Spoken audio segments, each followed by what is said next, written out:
지금 우리에게 압도적인 승리가 필요하네.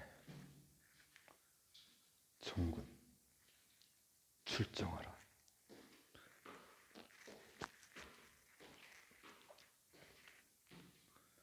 도카이센, 리순신, 곤니치와, 요코하마, 오사카, 소데스카. 지금 이제 한산을 왔습니다. 일본어를 모르기 때문에 아는 단어를 좀 나열을 해서 이제 느낌만 변형한. 제가 명랑은 별로 재밌게 못 봤어요. 지금 한산은 굉장히 재밌게 봤습니다. 명량이 또 이제 저 노량이 기대가 되네요. 이거에 대해서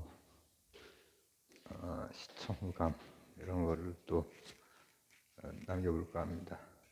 그리고 지금 제가 일본 이 디지털 세상 내에서 일본 친구분들, 좋은 친구분들이 많은데 한국말 알아들으시는 분들 계실 수 있는데 그래서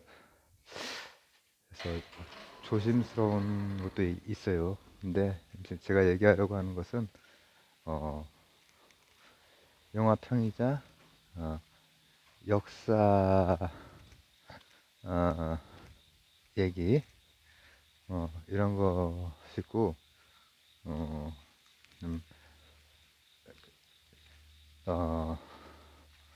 이제 명량이건 한상이건 역사하고 조금 안 맞는 부분도 있고 또 그것뿐 아니라 일본적 기록, 우리적 기록이 다르기도 하고 하잖아요.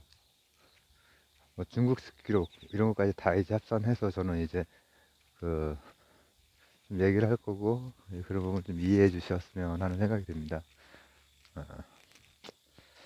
역사 얘기와 영화 얘기니까 왜 제가 이제 저번보다 이번에 좀 더 재밌게 봤냐면은 저번에 명량 같은 그런 대작 그리고 온 국민의 진짜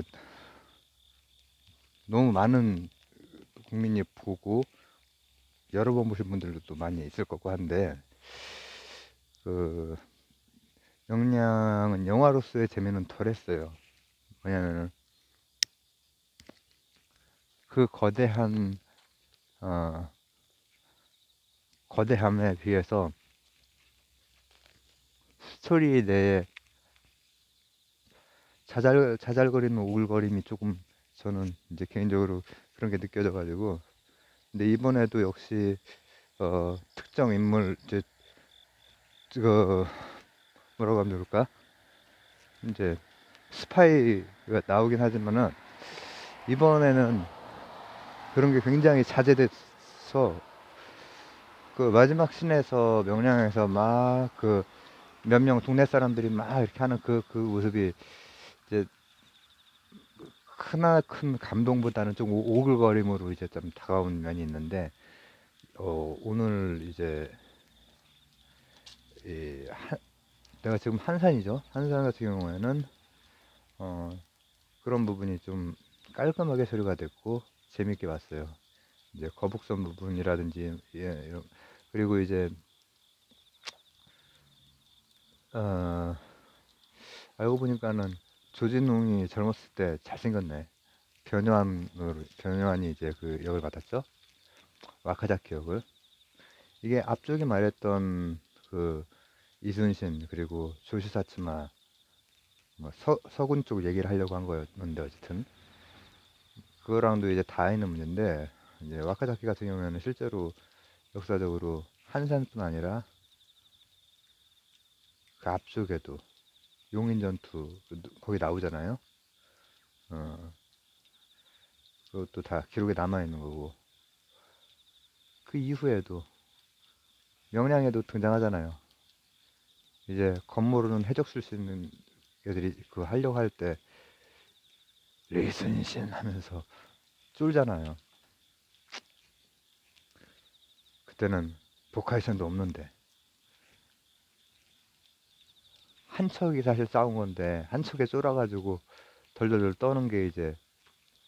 근데 그 사람이 그 이전에 전국시대에도 그리고 그 이후에 돌아가서도 세키카라 전투에서도 활약을 했던 사람이에요. 서군이고 서군인데 맨 나중에 동군으로 해가지고 전세를 역전시켰어요.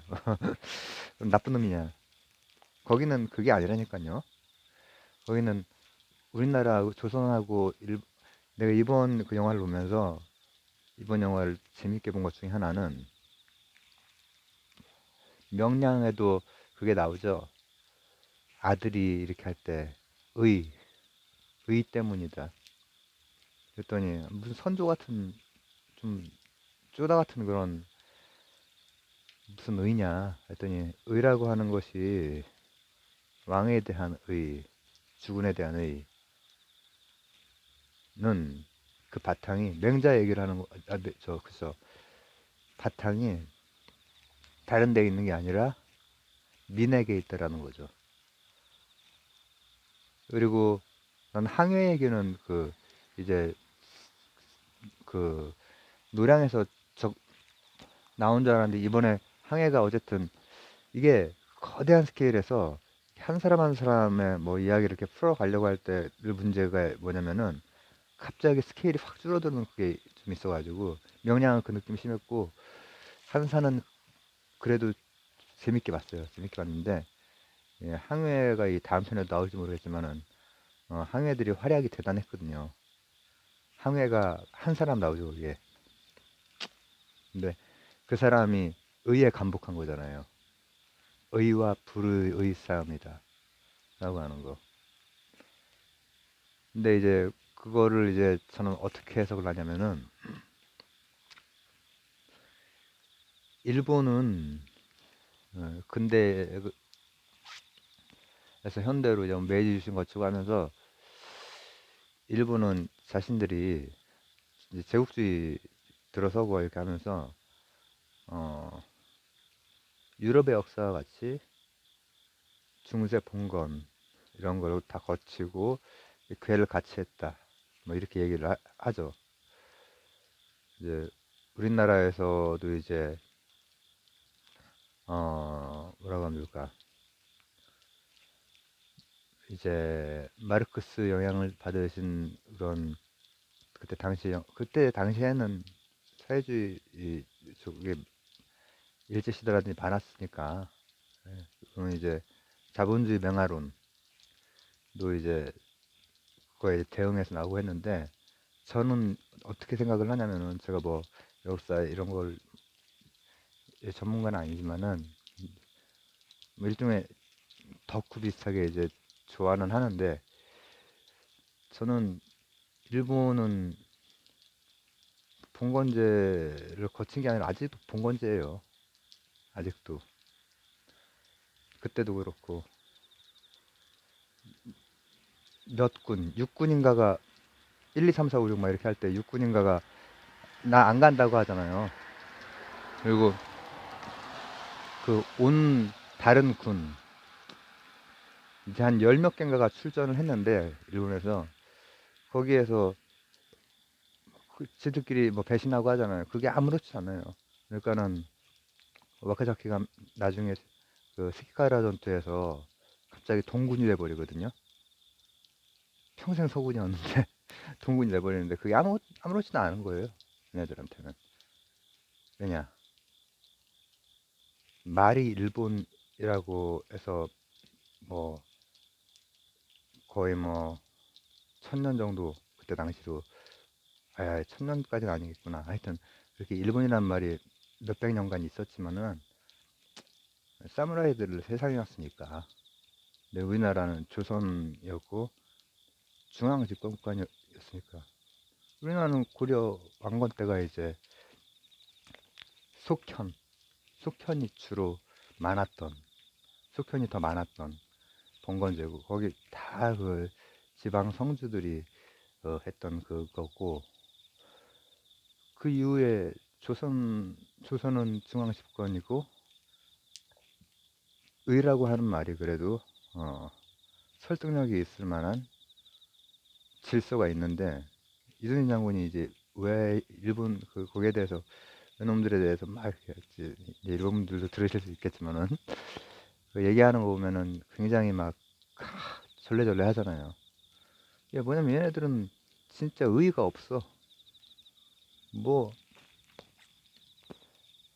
다 그냥 자기 가문, 사무라이 가문 다 개별적으로 움직여. 그래서 조슈랑 사츠마도 그런 사무라이 가문이잖아요.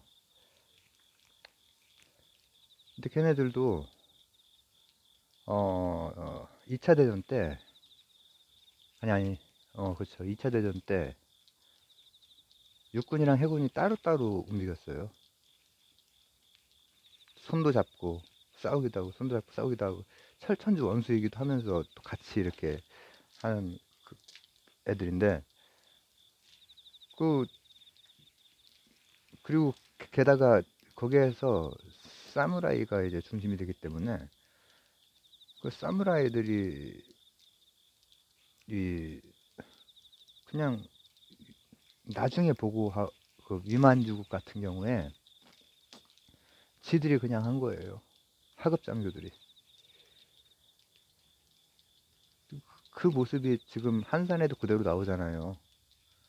그냥 그 여러 가지 군이 일본 국의 소속이라기보다 각각의 야망이 있는 거야.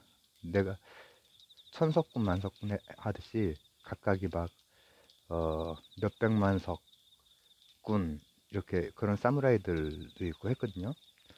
근데 자기가 한 발 먼저 나가서 이렇게 하는 게 중요하지, 옆에 있는 뭐 몇 군 얘네들이랑 아무 그게 없는 그런 걸 봤을 때 이순신 장군이라는 조선에서 봤을 때는 야, 쟤들이 도답이다 이렇게 나오는 거죠. 의의가 없다. 그리고 항해의 입장에서 볼 때는 이제 이 드라마상으로 그려진 그거에서는 이제 그 의와 불의 이거에 대해서 이제 생각을 해보고 막 그런 장면이 나오죠. 네. 실제 항해는 이제 뭐 그렇게 해서 이제 일단은 뭐 어떻게 잡혀가지고 항복을 했겠지. 항복을 하면은 걔네들은 죽음 받고 그런 게 아무것도 아니니까.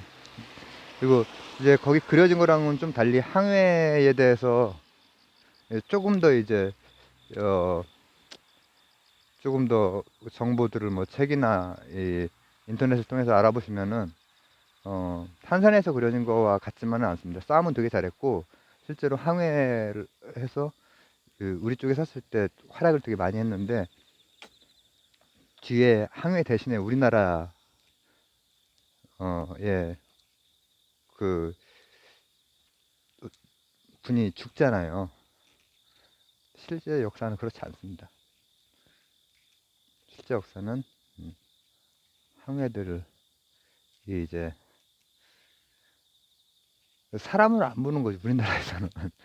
이해가 안 가는 거지. 얘네는 왜 이렇게 의의가 없냐. 얘들은 뭐 짐승이냐 뭐냐 이렇게 생각을 하는 거지. 이순신 장군 그 얘기처럼 이순신 장군이 그런 얘기를 이제 막 그 실제로 막 했잖아요. 원균에 대해서도 막 그렇게 했지만은 왜에 대해서 이해가 안 가는 거야. 우리나라는 조선에 이미 중앙 집권적이고 뭐라고 하면 좋을까, 이 질서라고 할까, 한자 문명권의 그 질서에 어떤 중국보다 우리나라가 더 심하게 이렇게 어? 어떤 면에서는 이제 그랬는데,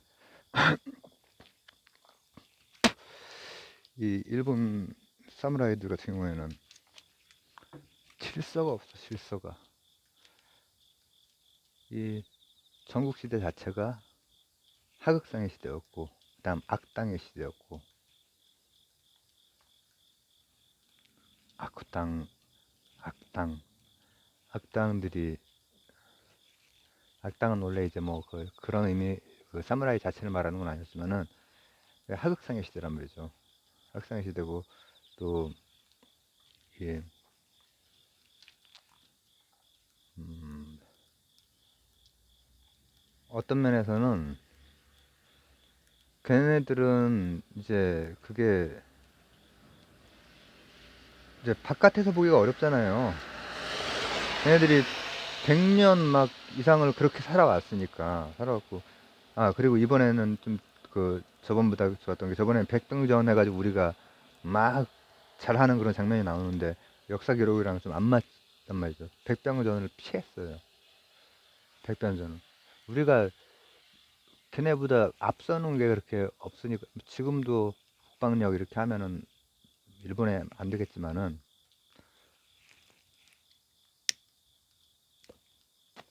이순신이 있으면은 이제 말도 안 되게 이길 수도 있겠지. 그렇게 막 드라마틱하게 이긴 게 아니라 너무 완승을 해버리고 우리 쪽에 피해가 거의 없잖아요. 역사 기록에 종합해 봤을 때 일본이랑 우리 거 다 종합해 봤을 때뭐 12척대 333이 아니라 뭐 한 척대 113 이거를 한다고 해도 말도 안 되는 승리를 한 거고 한산 같은 경우는 하객진 이제 뭐 거북선 거는 이제 또 얘기를 그래도 재밌게 잘 만든 것 같고 우리나라가 봐 일단은 육군 같은 경우에 화력에서 안 되지 총 걔네들 조총 이 걔네들이 전국시대 통일할 때 조총이 큰 역할을 하는데 오다 노부나가가 조총을 가지고 조총은 장전하는 대신 화승총이니까 그때는 그러니까는 세 명이 한 조가 돼가지고 그나마 연발 비슷하게 이렇게 화살이랑 대적을 해야 되는데 그때 화승총이 그렇게 막 멀리 나가고 그러는 게 아니에요. 화살이랑 그냥 그렇게 큰 차이가 있는 게 아니에요. 지금의 총 같은 게 아니지만은 그럼에도 불구하고 그게 신문물이고 화살이랑 별 차이가 없지만 차이가 있으니까 그래서 이제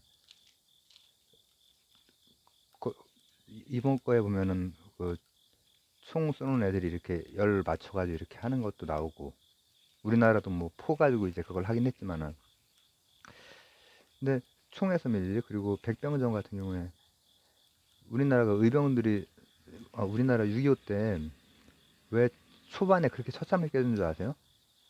딴 거 없어요. 실전 때문에 그런 거 실전. 인민군들은 아, 국共내전에 선봉에 섰던 최정예 부대거든요. 우리나라 사람들이 그 중국을 만들었죠. 백전오장들이 밀고 내려온 거예요. 그러니까는 처음에 게임이 안 된 거예요. 그리고 마찬가지로 애들 그거는 그래도 몇 년 안 되지. 그 실전 기간이. 거기는 100년 넘게 문화로 이어져 내려오고 그 직전까지 피비린내나는 싸움을 하다가 온 애들인데 백병전 하면은 총으로도 안 되고 뭐 칼 쓰는 것도 안 되고 말 다루는 것도 안 되고 딱 붙었을 때도 우리가 키는 큰데 키는 컸다 아이가 키는 컸는데 실전 경험이 많으니까는 초반에 그렇게 속수무책으로 깨졌던 거예요. 제가 이순신 관련해서 제일 재밌게 봤던 것은 사실은 국민학교 때 조선왕조 500년이에요. 김무생 배우님 그, 이 하셨던 그걸 너무 재밌게 봤고 그리고 이제 불멸의 이순신 엄청나게 그 인기 많았다는 걸 아는데 그때는 제가 TV를 안 볼 때고 모래시계 이후에 안 봤기 때문에 그리고 이제야 이제 명량이랑 한산까지를 봤는데 어 저는 조선왕조 500년 그때가 더 재밌었어요. 그때는 동래성에서부터 시작을 해가지고 얼마나 가슴 조이면서 보고 그때 뭐 이런 효과들이 얼마나 허접했겠어. 그런데 그 막 수군의 그거 할 때 진짜 가슴 벅차오르고 막 그랬던 기억이 나요. 근데 그때 감정까지는 아니어도 이번에 되게 재밌게 봤고 그리고 그때는 이제 하여튼 이 역사 관련 그런 거에는 드라마를 넣을 때 세련되게 넣고, 그리고 역사적 사실에 충실하고, 이런 게 되게 중요할 것 같아요. 그리고 이게 이 작가나 감독이나 이 연출하는 사람들이 의도를 했을지 모르겠지만은 이걸 가지고 한 거 되게 잘한 거예요. 굉장히 설득력이 있더라고. 왜냐면은 조선은 정도전 이후로 이미 그런 질서, 왕조 국가로서의 질서, 물론 이제 재상이 이제 그걸 하려고, 랜덤보다는 똑똑한 사람이 이제 하려고 그 정도전을 하다가 이제 죽임을 당했지만은, 근데 이제 일본은 너무나 오랫동안 막 1000년 막 이렇게 그냥 원래는 그 가신에 불과했던 사람들이 어 뭐 이중의 그 정권이죠. 천황 그대로 둔 상태에서, 또 걔네들은 그건 있어. 그걸 중심으로 이제 뭉치는 그건 있으니까 메이주신 때 그렇게 된 거지. 그러나 실권 쪽으로는 이제 뭐 이렇게 쇼군이 하고, 쇼군도 이제 그 약화될 때는 그냥 유명무실하게 그냥 각각의 사무라이들이 다이메로서 이렇게 했던 것이고, 임진왜란 그때도 말씀드렸듯이 이 앞쪽에 그 이순신, 그리고 뭐 조시사츠마 할 때 말씀드렸듯이 서군들이 대부분 왔단 말이에요. 그 와카자키도 서군에 해당되고, 1, 2, 3, 4, 5, 6, 7, 8, 9, 10 다 그 동네야. 그 동네. 그 동네에서 오고, 동군의 핵심은 도쿠가 이에야스는 딱 보존하고 있었지.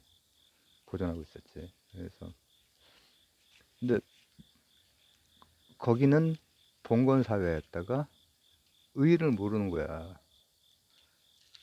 성웅, 이순신 장군. 성웅이라고 하는 표현 이순신 장군 빼고 쓰는 경우 들어보셨어요? 성하고 웅하고 잘 안 맞거든.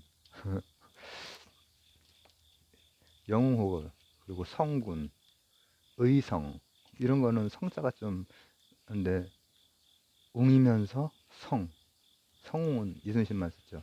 이순신 장군 없었으면은 거기 이제 의주 가려고 할 때 굉장히 막 그 왜 의주 파천하냐고 이제 그 나오잖아요. 이게 뭐냐면은 의주 가면 이제 저쪽으로 강만 건너가면 지금 지우개로 지워져 있지. 코리아라고 하는 지명이. 오래전에. 그때는 지킨 거지, 이순신이. 그리고 그로부터 몇백 년 지나고 나선 한동안 지워졌었죠.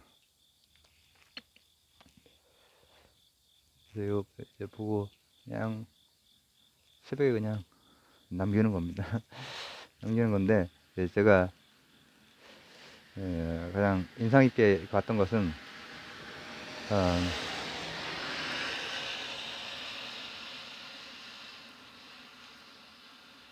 참 고마운 성웅이다. 명량 때도 참 그렇지만은 한산 때도 보면은 진짜 그 의 때문에, 민에 대한 의 때문에 압도적인 승리가 필요한 이유가 뭐겠어요? 걔들이 그러니까, 걔들이 의를 모르니까 지네들끼리도 다 권모술 쓰고 이렇게 해가지고 어? 권변은 아니지만 하여튼 써가지고 하고, 실제로 그렇단 말이에요. 근데 이게 또 일본 입장에서 보면은 그렇게 볼 수가 없는 게, 원래 그렇게 오랫동안 살아왔고 그게 생존 방식이고, 그게 크게 부끄럽지 않아. 그리고 자기가 사무라이로서 자기가 어? 자기 석을 늘리고, 그래서 명이 됐건 인도가 됐건, 뭐 명이랑 인도 뭐갈 수도 없는 그런 적이지만은, 우리가 처음에 6.25 때 처음에 밀다가 그래도 나중에 싸우다 보니까 우리가 되는 것처럼, 나중에는 의병들이나 이 이제 싸울만 해지잖아요. 처음에는 진짜로 그 항해들이 왜 활약을 했냐면은 백병선이 너무 세. 그러니까 배로 올라오면은 일당백은 좀 저기지만 한 사람이 몇 사람씩 그렇게 해쳤다고 하는데, 그래서 실제로는 이렇게 배 올라오는 것도 그렇게 없고, 그리고 우리나라 배 구조나 이런 걸 잘 활용하고 전략적으로 해서 정말 피해 없이 다 이겼잖아요. 근데 아, 이번 거에서는 그런 면에서는 어, 앞전 거보다 훨씬 더 잘 만들어진 것 같아요. 잘 만들어진 것 같고, 어, 어쨌든 우리 입장에서는 이 의, 의를 이제 뭐라고 하면 좋을까? 의라고 하는 질서가 아니라, 일본 나름의 질서가 있죠. 있는데 우리가 볼 때는 얘들이 뭐 짐승도 아니고 뭐 그거 있잖아요. 코하고 귀배가고 하는 거 있잖아요. 그게 사람이 할 짓입니까? 근데 100년 넘게 그 문화 속에 사람 피 보고 하다 보면은 사람이 그렇게 되는 거예요. 싸움도 싸움 하다 보면 싸움을 잘해는 거고. 그러니까는 뭐 학교 때 운동부 애들이 키는 컸다 아이가 뭐 이렇게 더 피지컬적으로 좋을지 모르지만은 싸움을 조금 더 해본 애들이랑 게임 안 되는 경우가 있잖아요. 뭐 그런 것처럼 그 하다 보니까 굉장히 잔혹해지고 뭐 이렇게 되는 거죠. 전쟁 때는 이제 물론 다 그런 게 있어요. 우리나라도 항해한테 이제 그렇게 하기도 했고, 항해들 어,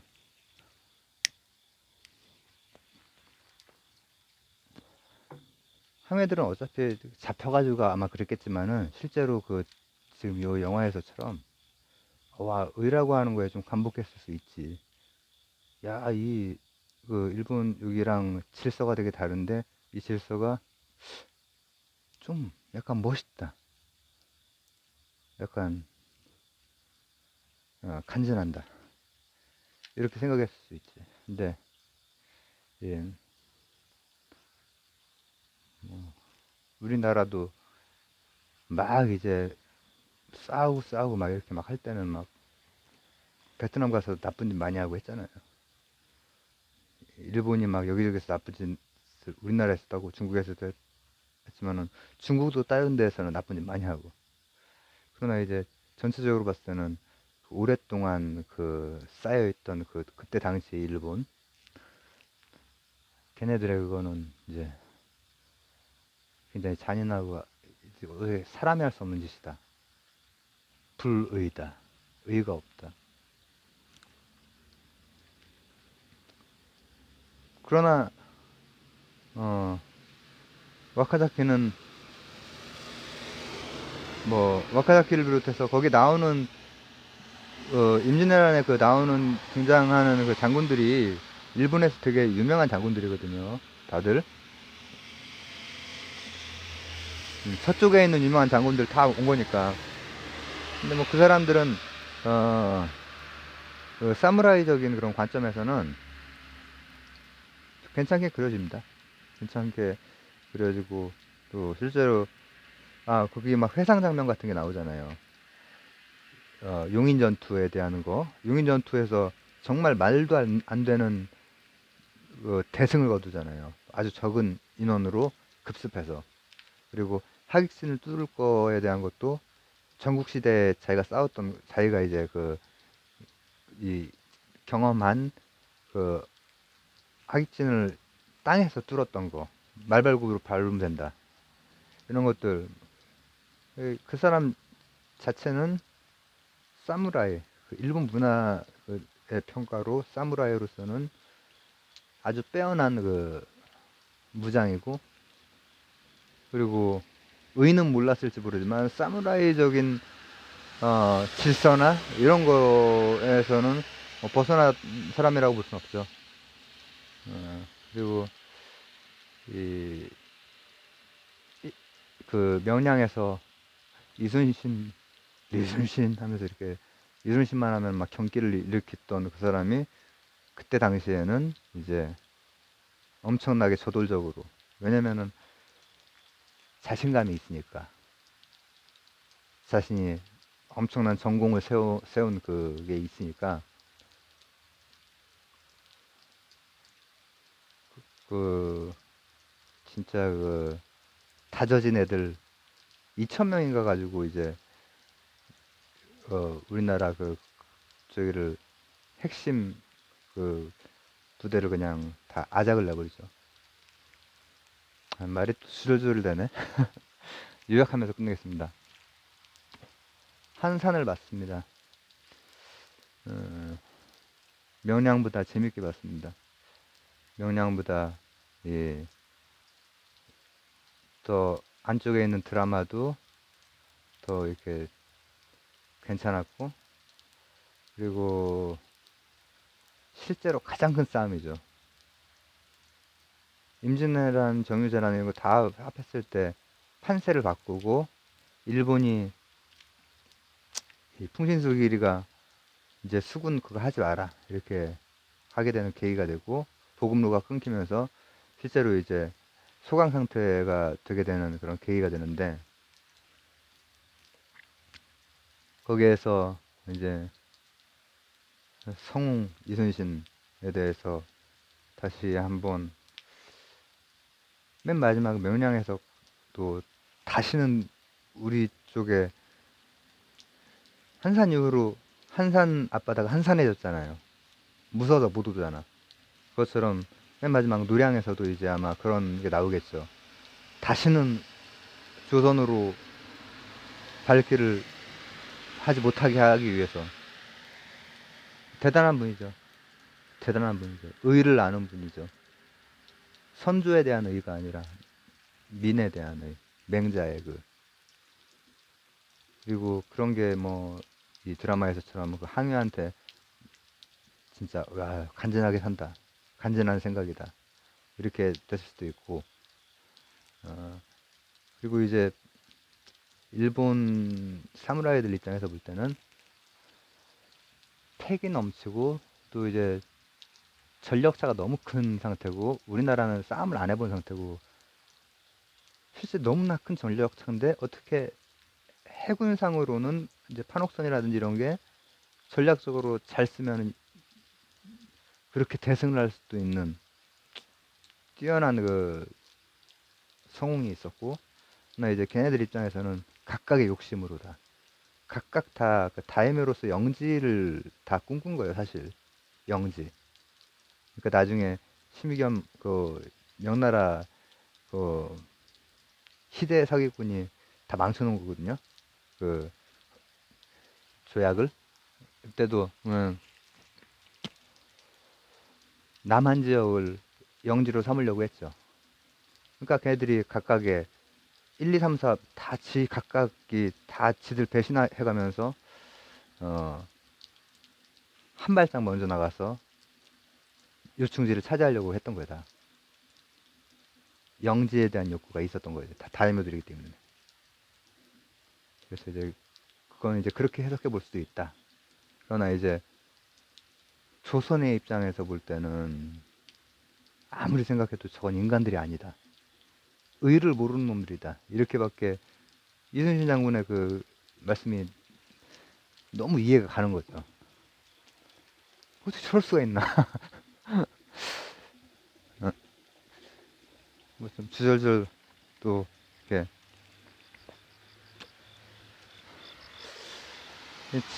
지금 안 남기면 또 못 남길 것 같아가지고 비를 맞으면서 좀 이렇게 했습니다.